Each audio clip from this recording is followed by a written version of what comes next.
जिस तरह से सौरव गांगुली, एम एस धोनी जैसे महान कप्तानों की हम बात करते हैं, इन्होंने एक टीम स्पिरिट टीम के अंदर डेवलप की, सभी को अपने अपने रोल बताए, सभी का अपना अपना जो स्टाइल था उसे ग्रो करने का मौका दिया।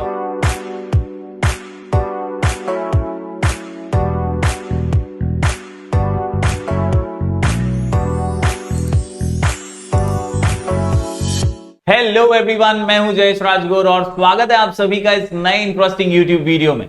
दोस्तों, हम पढ़ रहे हैं क्लास 12 का ओसीएम यानी organisation of commerce and management. ये है chapter number 2 functions of management का एक और महत्वपूर्ण वीडियो। दोस्तों, अगर आप इस चैनल पर नए हैं तो जरूर से सब्सक्राइब कीजिए, बेल आइकन दबाइए, क्योंकि यहां आपको लगातार ऐसे ही इंफॉर्मेटिव वीडियोस मिलते रहेंगे। आप जरूर प्लेलिस्ट सेक्शन में जाइए, वहां आपको chapter wise economics OCM SP की प्लेलिस्ट मिल जाएगी। आप प्लेलिस्ट से अपनी पढ़ाई को जारी रख सकते हैं। दोस्तों, इस वीडियो में आज हम जानेंगे importance of function of directing. जी हां दोस्तों, हमने पिछले वीडियोस में प्लानिंग, इसके अलावा ऑर्गेनाइजिंग और स्टाफिंग फंक्शन के बारे में जाना। एक मैनेजर को अगर ऑर्गेनाइजेशन को सफलता की सीढ़ियां चढ़ाना है तो बहुत इंपॉर्टेंट है कि वो फंक्शंस को अच्छी तरह से पूरा करे, अच्छे तरीके से पूरा करे, ताकि हर फंक्शन अपने आप में कोऑर्डिनेशन बिल्डअप कर सके, डिपार्टमेंटलाइजेशन अच्छे से हो सके, चीजें सही ढंग से प्लान के मुताबिक हो सके और गोल्स को अचीव करने में आसानी हो। आज का वीडियो है इंपॉर्टेंस ऑफ डायरेक्टिंग के बारे में। चलिए एक क्विक रिकैप के साथ शुरुआत करते हैं और इंपॉर्टेंस ऑफ डायरेक्टिंग को समझ लेते हैं। तो दोस्तों, जब बात आती है फंक्शंस ऑफ मैनेजमेंट की तो याद आते हैं हेनरी फेयोल, जो कहते हैं to manage is to forecast, to plan, organise, to command and control, यानी FPOCC। FPOCC, फोरकास्ट करना यानी दूर की सोचना, आगे की सोचना, यानी कहीं ना कहीं प्लानिंग अच्छी तरीके से होनी चाहिए। साथ ही साथ ऑर्गेनाइज करो, चीजों को जमा करो, रिसोर्सेज को इकट्ठा करो और कमांड और कंट्रोल करो। यही हेनरी फेयोल का मैनेजमेंट का मंत्र है, forecast, plan, organise, command and control. दोस्तों, इसके अलावा हमने देखे कि भैया लूथर गुलिक भाई साहब कहते हैं पोस्टडीकॉब, ये इंपॉर्टेंट फंक्शंस हैं एक पर्टिकुलर मैनेजर के, यानी एक मैनेजर को अगर ऑर्गेनाइजेशन में सही तरीके से काम करना है ना तो बहुत जरूरी है पोस्टडीकॉब को फॉलो करना। यानी P से प्लानिंग अच्छे से होनी चाहिए, O से ऑर्गेनाइजिंग, S से स्टाफिंग, D से डायरेक्टिंग, कोऑर्डिनेटिंग और कंट्रोलिंग। ये ग्रुप है दोस्तों जहां पर उसने कुछ इंपॉर्टेंट फंक्शंस को क्लब कर दिया, जैसे रिपोर्टिंग और बजटिंग को। तो यहां पर दोस्तों पोस्टडीकॉब को ही हम लाइन से एक एक वीडियो में पढ़ते जा रहे हैं। पिछले कुछ वीडियोस में हमने importance of planning, importance of organising और इंपॉर्टेंस ऑफ स्टाफिंग को पढ़ा। आज इंपॉर्टेंस ऑफ डायरेक्टिंग पढ़ लेते हैं। चलिए शुरुआत करते हैं डायरेक्टिंग के मीनिंग के साथ। डायरेक्टिंग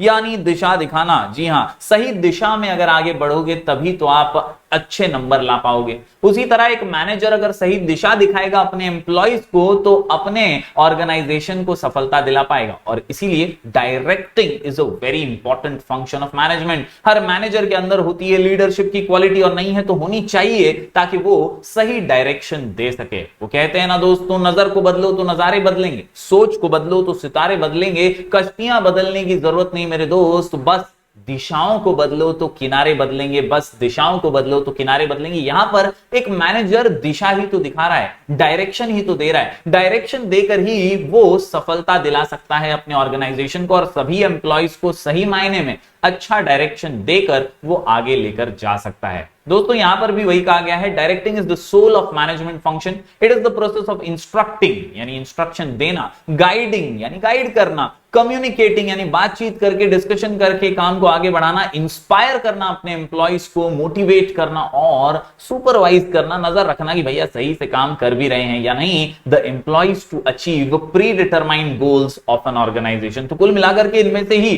कई शब्दों को आप याद रख सकते हैं कि भैया इंस्ट्रक्शन देना है, गाइड करना है, कम्युनिकेट करना है, यानी डायरेक्टिंग करना है। It is a continuous managerial process, क्योंकि आपको बार बार ये चीज करनी पड़ती है, एम्प्लॉइज को समय समय पर बताते रहना पड़ता है कि किस तरह से काम को आगे बढ़ाना है। It is a continuous managerial process that goes on throughout the tenure of the organization. Director is the person who shows the correct path as well as guides the employees in solving the problems wherever necessary. तो दोस्तों, जैसा कि आप जानते हैं, एक film का director भी एक एक्टर को बताता है कि सीन कैसे इनैक्ट करना है, कैसे सीन में जान डालनी है, कैसे अपना रोल अच्छी तरीके से निभाना है। एक डायरेक्टर डायरेक्शन देता है, उसी प्रकार मैनेजर जो है ना, वो कंपनी का डायरेक्टर है, वो कंपनी में एम्प्लॉइज को डायरेक्शन देने वाला है। और इसीलिए दोस्तों उसके लिए ये फंक्शन बहुत ही महत्वपूर्ण है। दोस्तों, बात करें अगर अगले इंपॉर्टेंट डेफिनेशन की तो यहां पर 3 डेफिनेशंस हमें दिए गए हैं टेक्स्ट बुक के अंदर। थियो हेमन, अर्नेस्ट डेल, ओविक ब्रीच। ये 3 डेफिनेशन से दोस्तों कोई भी एक आप बोर्ड एग्जाम में लिखेंगे तो भी चलेगा। Direction consist of the process and techniques utilizing in issuing instructions and making certain that the operations are carried out as planned। यानी आपने जो प्लानिंग की थी उसके हिसाब से काम हो रहा है या नहीं, ये काम सही ढंग से करना कैसे है, ये बताना ही डायरेक्टिंग होता है। थियो हेमन कहते हैं कि भाई इंस्ट्रक्शन इशू करना है कि कैसे काम होने चाहिए, उसी को डायरेक्टिंग कहते हैं। अर्नेस्ट डेल कहते हैं directing is what has to be done and in what manner through dictating the procedures and policies। dictating the procedures and policies underline कर दीजिए, क्योंकि कहना, डिक्टेट करना कि भाई ऐसे काम को कंप्लीट करो, यही डायरेक्टर का यानी मैनेजर का काम होता है। अर्विक ब्रिज कहते हैं directing is the guidance, guide करना, the inspiration, the leadership of those men and women that constitute the real case of responsibilities of management. यानी एक जिम्मेदारी है मैनेजर की कि वो अच्छे से गाइड करे, वो इंस्पायर करे, वो लीडरशिप क्वालिटीज हासिल करते हुए अपने एम्प्लॉइज को काम करने में मदद करे, सहयोग करे। तो इस प्रकार दोस्तों उम्मीद करता हूं तीनों ही डेफिनेशन आप समझ पा रहे होंगे, कोई भी एक इसमें से बाइट कर लीजिए और अच्छे से एग्जाम में प्रैक्टिस करके लिखने की कोशिश कीजिएगा। चलिए बढ़ते हैं आज के आंसर की ओर, जिसका नाम है इंपॉर्टेंस ऑफ डायरेक्टिंग, और इसको याद रखने का हमारा शॉर्ट कोड है पिक मी। जी हां, पिक मी, ये हमारा शॉर्ट कोड है 10 पॉइंट के इस आंसर को आसानी से याद रखने के लिए, लिख करके इसकी प्रैक्टिस करने के लिए और बोर्ड एग्जाम में अच्छे से इसे प्रेजेंट करने के लिए पिक मी को याद रख लीजिए। जी हां दोस्तों, पिक मी के अंदर प्रोवाइड स्टेबिलिटी, आई से 3 points, initiates action, integrates efforts, increases efficiency level. इसके अलावा सी से 3 points, coping up with changes, C से क्रिएट्स टीम स्पिरिट और सी से कोऑपरेशन। आखिर में M for means of motivation, E से 2 points, effective utilisation of resources and explores the capabilities of individuals. तो इस प्रकार डायरेक्टिंग में पिक मी, क्या याद रखेंगे, पिक मी, जरूर इसे लिख करके प्रैक्टिस कीजिए। चलिए बारीकी से हर पॉइंट को समझ लेते हैं। तो दोस्तों पहला पॉइंट है पी से प्रोवाइड स्टेबिलिटी, यानी स्थिरता लाना। जब आप अलग अलग दिशाओं में दिशाहीन हो जाते हैं, ऐसे में सही दिशा दिखाकर आपके काम में स्थिरता लाने का काम एक मैनेजर करता है। Stability plays a significant role in growth and survival of organisation. बहुत जरूरी है कि स्टेबिलिटी रहे ऑर्गेनाइजेशन में, वरना कहीं ना कहीं काम जो है खराब हो सकता है, प्रोडक्टिविटी कम हो सकती है। Effective leadership, communication, supervision and motivation develop cooperation and commitment among the employees. बहुत ही सिंपल सी बात है दोस्तों, मुझे हमेशा एक फिल्म याद आती है लगान, जहां पर आमिर खान ने एक लीडरशिप क्वालिटी के साथ सभी जो गांव वाले थे उन्हें क्रिकेट खेलना सिखाया, उन्हें एक सही डायरेक्शन दी और किस तरह से ग्रो कर सकते हैं, कैसे इस खेल को खेलना है, ये समझाया और आगे बढ़ाया। इससे एक स्थिरता मिली, पूरी टीम बनी अच्छी और अंग्रेजों को हराने में कामयाब रहे। बस यही इफेक्टिव लीडरशिप है जो आपको स्टेबिलिटी दिलाने में यानी स्थिरता दिलाने में बहुत उपयोगी साबित होती है। यहां पर दोस्तों आखिर में यही याद रखिए, it provides stability and creates balance among various departments and groups. उम्मीद करता हूं दोस्तों आसान सा पॉइंट आप समझ पाए होंगे। बढ़ते हैं आगे, अगला पॉइंट है आई से 3 पॉइंट है। पहला है इनिशिएट एक्शन, यानी जब कोई दिशा दिखाता है ना तो हम एक्शन लेने के लिए तैयार हो जाते हैं, आसानी से उस दिशा पर चलने के लिए तैयार हो जाते हैं। Direction is the function which supports to activate the plans with the help of employees. यानी अगर हमारा मैनेजर जो है वो हमें कोई काम देता है तो प्लान्स एक्टिव करने में मैनेजर को भी आसानी होती है और हमें भी एक राह मिल जाती है। एम्प्लॉइज होने के नाते हम उस राह पर चलते हुए ऑर्गेनाइजेशन का काम आसानी से आगे बढ़ा पाते हैं। Every action is initiated through timely direction, proper instructions or given to subordinates while completing their assigned task। यानी जो भी subordinates हैं उन्हें proper direction दिए जाते हैं, उन्हें बताया जाता है कि काम किस तरह से करना है, किसका क्या महत्व है, कौन से व्यक्ति का क्या रोल है, क्या इंपॉर्टेंस है, उसे किस तरह से काम करना है टीम में, ये उसे बताया जाता है और इसी से वह सही मायने में अपना रोल निभा पाता है। The managers direct the subordinates about what to do, how to do, when to do and also to see that their instructions are properly followed. Underline कर लीजिएगा दोस्तों, what to do, how to do, when to do, what to do, how to do, when to do, what to do, how to do, when to do and then just following up कि जो instruction दिए हैं उसके हिसाब से काम हो भी रहा है या नहीं। तो इनिशिएट एक्शन एक महत्वपूर्ण पॉइंट है। इसके अलावा दोस्तों अगला पॉइंट है आई से पिक मी में इंटीग्रेट्स एफर्ट्स। जी हां, क्लब करता है, एफर्ट्स को इंटीग्रेट करता है। यहां पर अलग अलग काम कर रहे थे, एक मैनेजर ने दोनों के हाथ मिला लिए और अब दोनों के एफर्ट्स इंटीग्रेट हो गए और दोनों साथ में मिलकर काम कर रहे हैं। Communication is one of the elements of direction. It helps in integrating the efforts of all the employees and department. सभी तालमेल के साथ, कोऑर्डिनेशन के साथ आगे बढ़ेंगे तभी तो काम सक्सेसफुली हो पाएगा। Which results in achievement of organisational goal. Integration of efforts is possible. ये तभी मुमकिन है जब लीडर जो होता है ना, वो अच्छी अपनी लीडरशिप की क्वालिटीज दिखाते हुए इफेक्टिवली कम्युनिकेट करे। सेल्स वाले की परचेज वाले से बात करवाए कि भाई तू तभी परचेज कर जब बिक जाए सामान, ऐसे ही एक्स्ट्रा परचेज मत किया अगर। सेल्स वाले को पता होना चाहिए कि भाई परचेज वाले ने अब नया स्टॉक खरीद लिया, ये हमें बेचना है। ये तालमेल, ये कम्युनिकेशन, इंटीग्रेशन ऑफ एफर्ट से ही आएगा और तभी सक्सेसफुल ऑर्गेनाइजेशन बन पाएगा। Yes, effective communication towards the accomplishment of organisational goals. बढ़ते हैं दोस्तों अगले आई की ओर। अगला आई है इंक्रीजेस एफिशिएंसी लेवल। ये तो बहुत ही सिंपल सा पॉइंट है दोस्तों। हर मैनेजरियल फंक्शन जो होता है ना, वो एफिशिएंसी को बढ़ाने के लिए होता है। फिर वो प्लानिंग फंक्शन हो या स्टाफिंग फंक्शन हो या डायरेक्टिंग फंक्शन हो या organising function, every function of management is done to increase the efficiency, ताकि काबिलियत में बढ़ोतरी हो सके, आउटपुट में इंक्रीज हो सके, प्रोडक्टिविटी बढ़ सके। काम को अच्छा करने के लिए तो फंक्शन किए जाते, तो ये फंक्शन भी उनसे दूर नहीं है। ये फंक्शन भी एफिशिएंसी लेवल को इंक्रीज करने में मदद करता है। कैसे? तो guidance and motivation is given to subordinates. Time time पे मोटिवेट किया जाता है। जैसे आमिर खान ने कचरा को कहा था, भैया अच्छे से डालना, तू डाल सकता है, तू विकेट ले सकता है। कठिन परिस्थिति में उसने विकेट लेकर दिखाई थी लगान फिल्म के अंदर। बस उसी प्रकार दोस्तों guidance and motivation is given to subordinates to perform at their best level. Being a leader, team spirit is created by the manager as well as proper techniques of supervision are used. यानी किसी को motivate करके आप एक अच्छे leader तो बनते ही हैं, साथ ही साथ आप उसे प्रोत्साहित करते हैं सही काम करने के लिए। It works positively and results into enhancing the efficiency level of whole organisation. तो यानी इससे पूरा ऑर्गेनाइजेशन जो है वो एनहांस होता है, एफिशिएंसी और काबिलियत इससे बढ़ जाती है। उम्मीद करता हूं दोस्तों ये पॉइंट आप समझ पाए होंगे। हम पढ़ रहे हैं importance of directing function. Answer का नाम पिक मी। आई से 3 पॉइंट्स देख लिए दोस्तों, अब बढ़ते हैं आगे। सी से हमारे पास अगला पॉइंट है कोपिंग अप विद चेंजेस। जब आप एक टीम की तरह काम करते हैं, आप एक दिशा में काम करते हैं, आप सही दिशा में जब काम कर रहे होते हैं, तो चेंजेस से कोप अप करना काफी आसान हो जाता है। जी हां, बदलाव तो ये जिंदगी का नियम है। कहीं ना कहीं सिचुएशंस अलग अलग आते रहते हैं, चेंजेस हमेशा होते रहते हैं। इन चेंजेस से आप तभी कोप अप कर पाएंगे जब आप एक सही दिशा में, एक सही डायरेक्शन में काम कर रहे हैं। Factors of business environment are always changing. उतार चढ़ाव आते रहते हैं। Adapting to the environmental changes is necessary for the growth of the organisation. बहुत जरूरी है कि आप इस ग्रोथ को अडैप्ट करें, आप इस चेंज को अडैप्ट करते हुए ग्रोथ करें। With the help of motivation, proper communication and leadership, the employees can clearly understand the nature of change and also positive outcome of adopting to the change. यानी दोस्तों corona crisis के अंदर बहुत सारे business houses तकलीफ face कर रहे हैं, बहुत सारे सिचुएशन जो है अलग अलग फेस कर रहे हैं। ऐसे में जो इन सिचुएशंस को अडैप्ट करके, जो इन सिचुएशंस को अडैप्ट करते हुए अपने डायरेक्शन को बदलेगा और सही मायने में अपनी गाड़ी को गियर में डाल के आगे बढ़ेगा ना, वो बहुत सक्सेसफुल हो सकता है। For example E filing, use of robots at work place etcetera.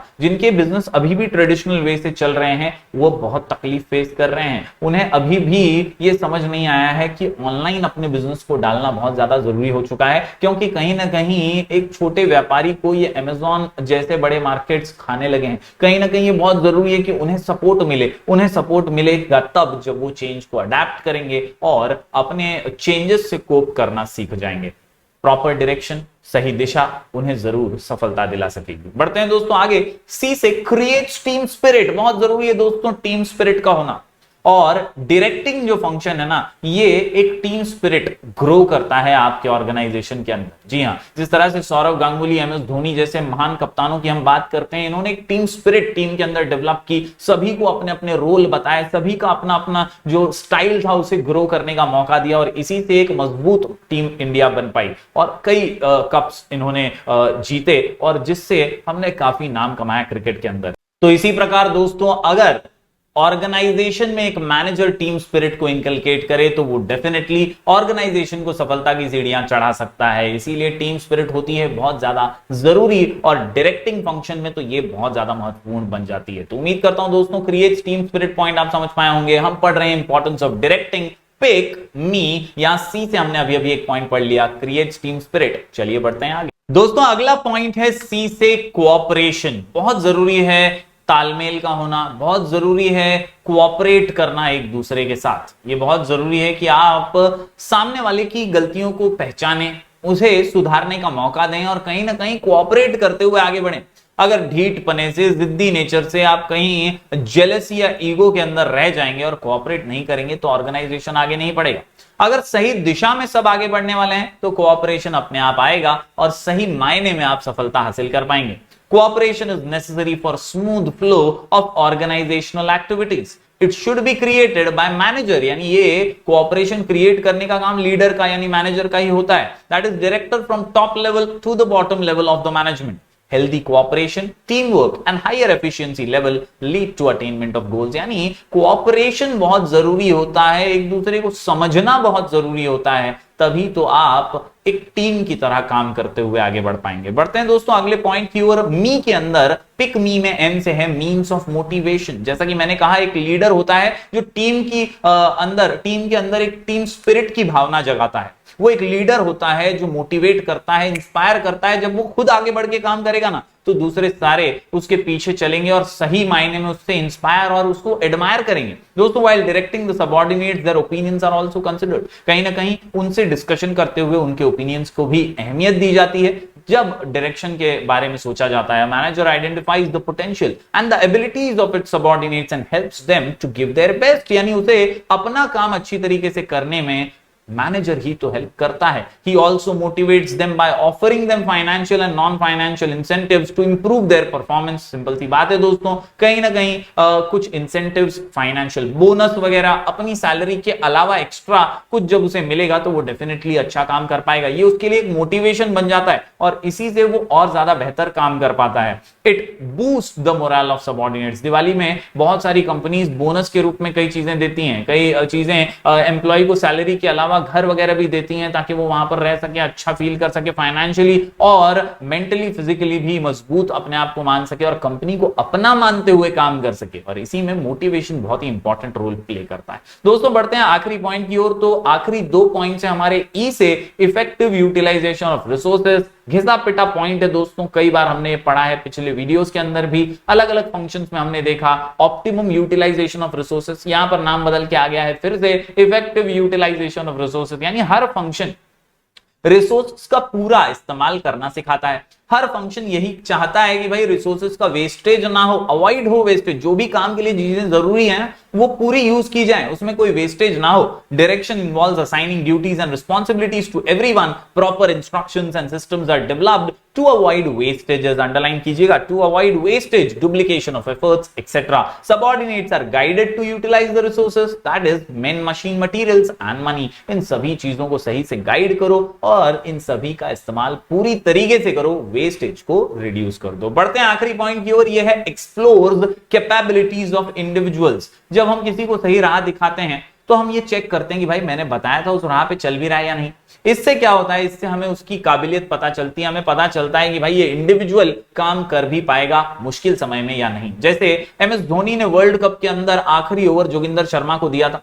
T20 world cup की मैं बात कर रहा हूं दोस्तों, वहां पे आखिरी ओवर ऐसे एक नए गेंदबाज को देना बहुत ज्यादा टेंशन वाला माहौल बन चुका था, लेकिन ऐसे में हमारे मैनेजर साहब ने, हमारे टीम के कप्तान ने ये जिम्मेदारी ऐसे बॉलर को दी और उसने वो जिम्मेदारी काफी अच्छी तरीके से निभाई। इसी को कहते हैं exploring capability of an individual. यहां पर उसने एक्सप्लोर किया कि हाँ ये बॉलर है और ये नेट्स में बहुत प्रैक्टिस करता है, ये कर सकता है इस ओवर को। Every individual has various capabilities और potentials in addition to their formal qualification. Direction helps to identify and utilize their abilities for best performance by encouraging and motivating them just like a leader। यानी एक अच्छा leader बनके आप किसी भी व्यक्ति की, किसी भी एम्प्लॉय की कैपेबिलिटीज को एक्सप्लोर कर सकते हो। उम्मीद करता हूं दोस्तों ये 10 पॉइंट का आंसर आप समझ पाए होंगे। इंपॉर्टेंस ऑफ डायरेक्टिंग, आंसर का नाम पिक मी। पी से प्रोवाइड्स स्टेबिलिटी, आई से 3 points, initiates action, integrates efforts और इंक्रीजेस एफिशिएंसी लेवल। सी से 3 पॉइंट्स दोस्तों, coping up with changes, creates team spirit और कोऑपरेशन।